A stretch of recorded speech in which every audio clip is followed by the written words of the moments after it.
CPAM, la radio de tous les jours et de chaque jour.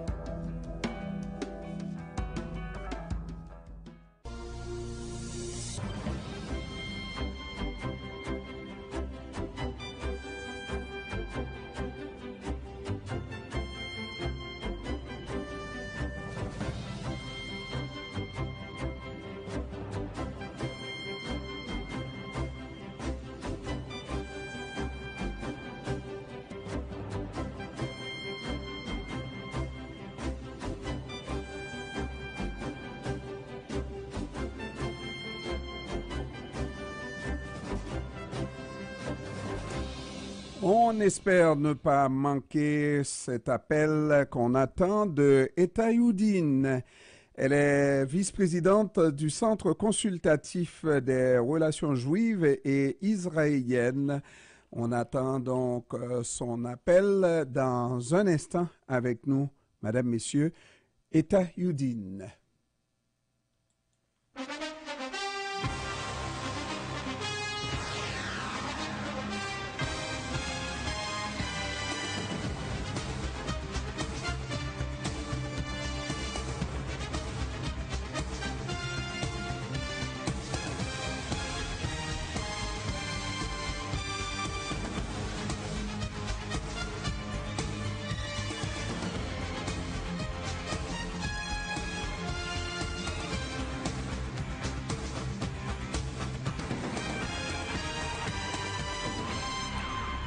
Alors, étant donné qu'on a les yeux rivés sur le téléphone et puis on voit tout de suite l'appel qui est entré et qui a été intercepté par notre Junie Libage.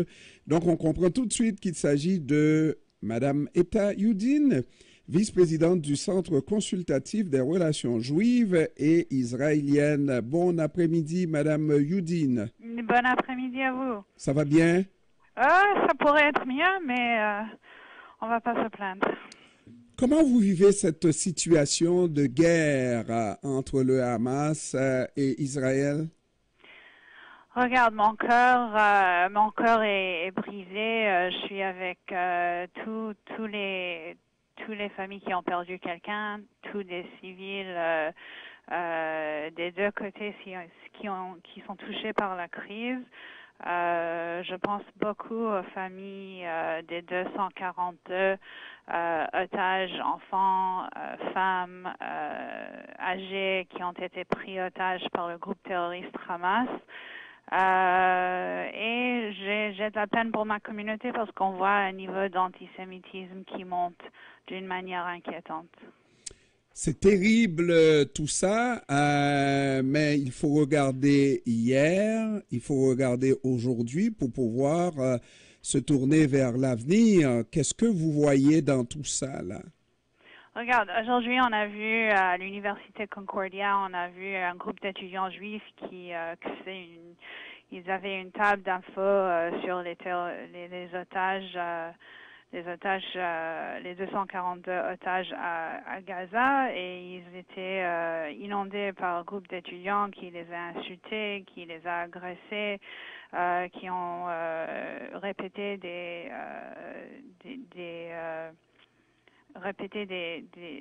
phrases antisémites, des mots que je vais pas répéter ici. Mm-hmm. Et on doit, comme société, on doit faire quelque chose pour assurer que pour le bien-être de notre société et de nos rues à Montréal, au Québec, que des incidents comme ça, l'antisémitisme, la haine, le racisme ne soient pas banalisés, normalisés.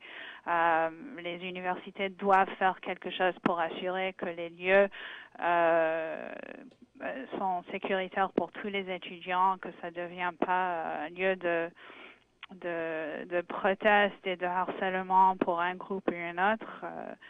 Il y a beaucoup de travail à faire pour assurer le bien-être de notre société. Madame Youdine, moi je n'imagine pas du tout chaque personne d'origine juive avoir autour d'elle, autour de lui, un policier, un gardien de sécurité, ça doit revenir à la normale. Et c'est pour ça que je vous pose la question, comment on peut voir l'avenir de manière plus ordinaire, plus simple, plus normale pour tout le monde. Ça n'a pas été toujours comme ça.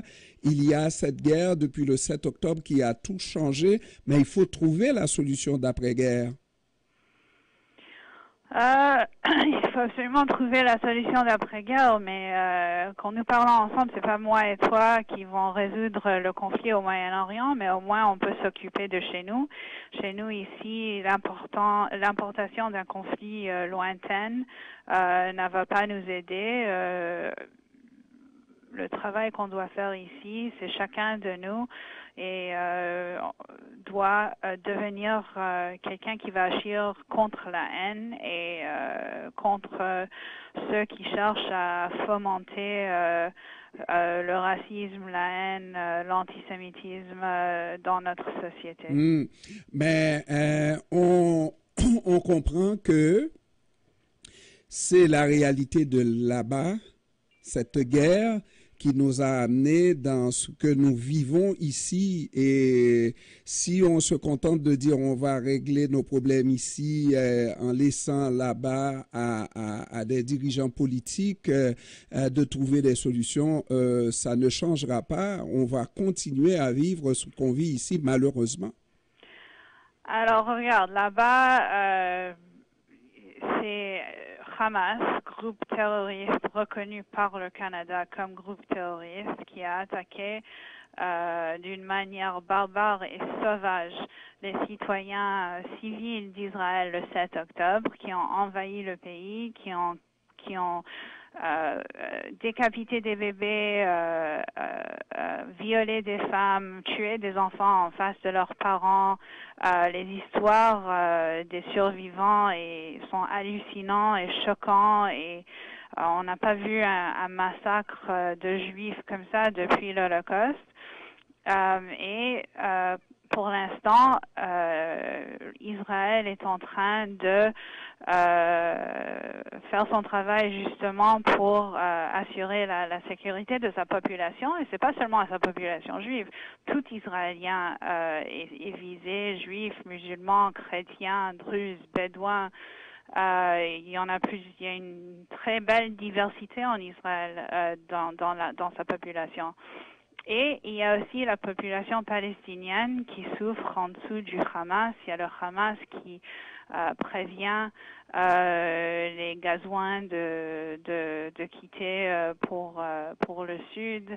Il y a le Hamas qui utilise les Palestiniens, les civils, comme boucliers humains. Les bureaux, les headquarters du Hamas, soi-disant, sont en dessous de leur hôpital, leurs écoles. Alors, pour le bien-être de tout le monde, il faut, une fois ou une autre, que Israël réussit à rendre sa population sécuritaire de ces terroristes. Mais si on se fie sur le passé, les relations qui ont toujours existé entre Israël et la Palestine, ce type de guerre-là a déjà eu lieu, même avec une occupation du territoire palestinien, ça n'a pas apporté de résultats. Est-ce que finalement, on peut penser corriger une erreur par une autre erreur, c'est-à-dire une horreur que le monde entier a condamnée de la part du Hamas par une autre horreur que Israël est en train de faire sur le territoire de Gaza? Regarde, Israël s'est retiré de Gaza en 2007. En effet, ils ont par force retiré la population de Juifs de Gaza justement pour donner ce territoire aux Palestiniens. Et après très peu de temps, le Hamas a pris le contrôle de l'autorité palestinienne et on sait très bien comment vit la population palestinienne à Gaza en dessous du régime de Hamas qui est soutenu par l'Iran. Et puis là, il faut absolument comprendre une chose. Si Hamas rendait les otages et cédait leur attaque terroriste contre une population, ça serait la paix. Vous pensez que il peut y avoir de paix dans la région lorsque les Palestiniens n'ont toujours pas un État? Est-ce que de plus en plus on entend parler de cette solution à deux États? Est-ce que ça ne serait pas la solution finalement? On a parlé longtemps d'une solution à deux États et je peux dire qu'on espère que d'avoir cette paix pour tout le monde. Tout le monde le mérite, toutes les populations le méritent. Et j'espère pouvoir un jour revenir sur vos ondes justement de parler de la beauté de la paix. Mais en attendant, il y a quelque chose qui doit être fait. Est-ce que pour vous, ça s'appelle une pause temporaire ou alors est-ce que ça s'appelle un cessez-le-feu? Un cessez-le-feu va seulement donner du temps à Hamas pour se renforcer pour sa prochaine attaque. Le 6 octobre, il y avait un cessez-le-feu avec le Hamas et le 7 octobre, ils ont commis cette attaque monstrueuse et barbare contre une population civile. Absolument, l'aide humanitaire est nécessaire et on le voit et il faut absolument que ça continue, qu'on pense aux populations civiles, mais on doit aussi être vocal et condamner l'utilisation par le Hamas de sa population comme bouclier humain, envoyer des enfants, lancer des missiles sur une population depuis l'hôpital. C'est pas une mesure pour garantir la sécurité de sa population, c'est une mesure pour mettre sa population à risque. Alors, il y a beaucoup de travail qu'il faut faire justement pour arriver à cette paix. Et ça commence avec le Hamas qui sont dans une position où ils peuvent rendre les otages, ils peuvent eux-mêmes prendre une pause de leur attaque incessante sur Israël. Il y a plus que 8000 missiles qui sont lancés et chaque quelques heures, on voit encore des missiles qui sont lancés sur la population civile autour d'Israël. Mais c'est à Hamas. J'espère un jour qu'ils vont arrêter et ils vont donner une chance. Ils vont céder les otages et ils vont donner une chance à la paix. Avec ce qui est décrit comme la situation là-bas, avec autant de gens là, sûrement qu'on a dépassé le cap des 10 000 personnes tuées sur le territoire de Gaza. Est-ce qu'on ne croit pas, même si on réussit à arrêter les dirigeants du Hamas, il va y avoir d'autres jeunes qui seront frustrés et qui vont continuer ce travail de revendication? C'est une bonne question. J'espère que non. J'espère que quelque part, il y a des dirigeants, des leaders qui enseignent que la terreur et le terrorisme n'est pas la solution et ne va jamais mener à la paix.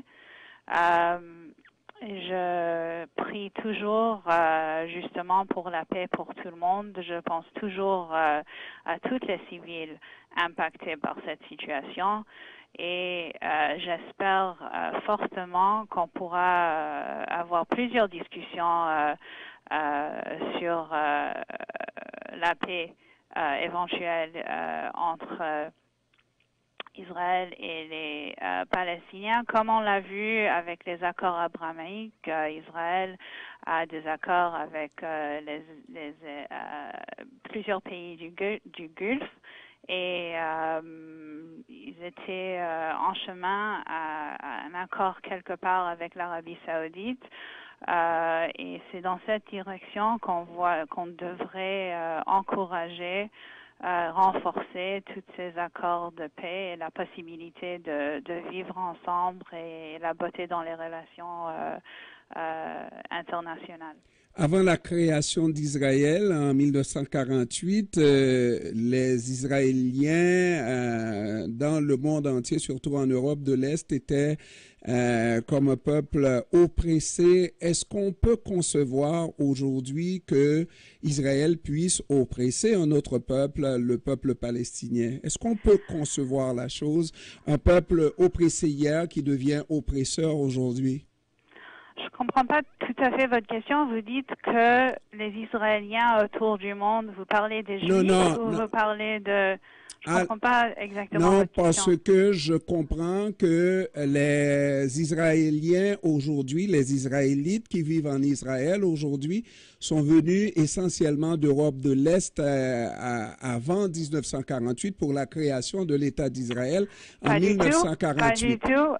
Il y avait toujours une population juive en Israël.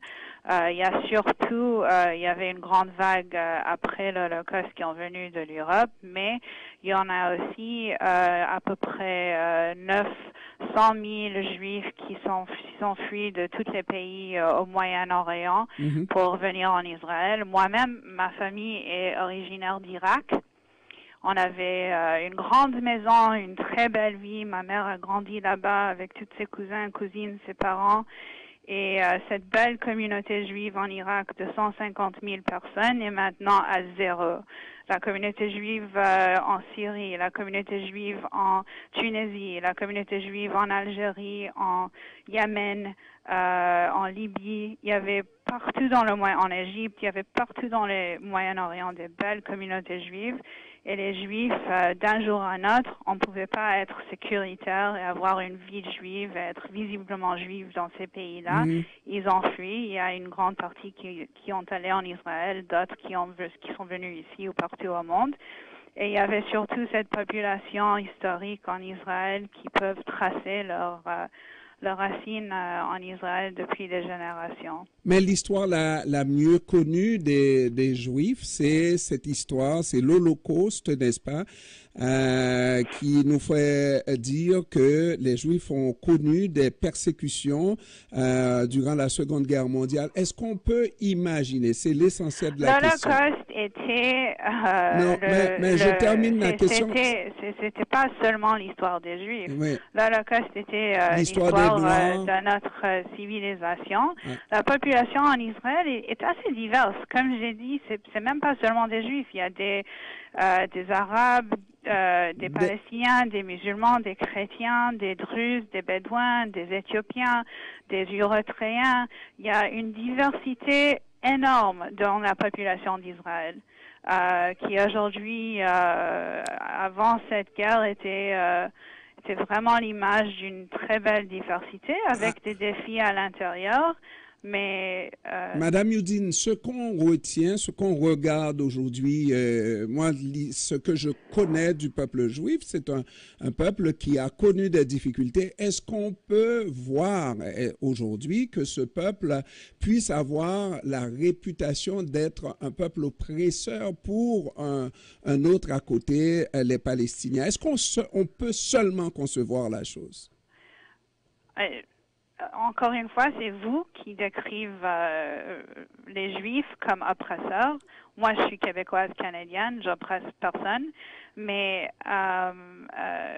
ici, maintenant, en 2023, on vit ici au Québec et autour du monde une montée d'antisémitisme très inquiétante. Oui. Alors, si vous parlez des Juifs autour du monde, il faut distinguer entre Israéliens et Juifs. Et c'est un peu ce qu'on voit, que les Juifs partout au monde sont justement visés par l'antisémitisme, même parfois par des incidents violents pour justement ce qui se passe en Israël. Et je pense que c'est à tout le monde